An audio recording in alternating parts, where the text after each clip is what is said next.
Buru belarri dabiltza Iurretako Institutuko tailerrean lanean. Diseinu aukeratzerako orduan, duela 60 urte, Jose Estankona enpresari Durangarrak asmatutakoa, baina fabrikatzeko baimenik lortu ez zuen modeloa hartu dute oinarri. Izan ere, berari egindako omenalditxo bat ere izan nahi du.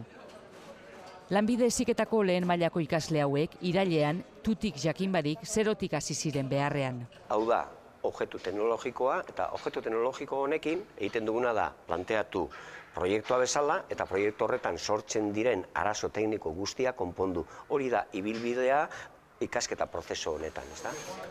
Ez da erraza izan, baina bai pozgarria.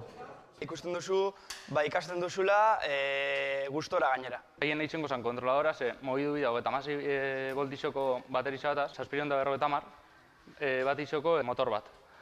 Eta horrek mogidu biz 200 kilo inguru. Egindako esfortzuak dagoeneko bere saria izan du.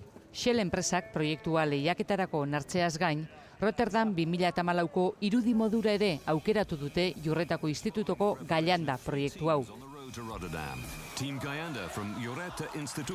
Danimarka eta Frantziako beste birekin batera.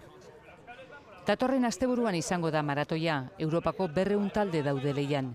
Helburua ahalik eta kontsumo gutxienarekin tarte luzeena egitea. Asierrek gidatuko du Urkiola izena daraman autoelektrikoa. Pentsetan dugu ondo joango dela, eta bueno, 40 edo lan dugu kalkulaute joeti. Prozesu honetan ikasi duguna, harrigarria izan da bai guretzako, ikasleentzako, implikazio maila ezin hobea izan dugu, beraz oso harro eta oso pozik nago egindako lanarekin. Sari nagusia etxean dute dagoeneko.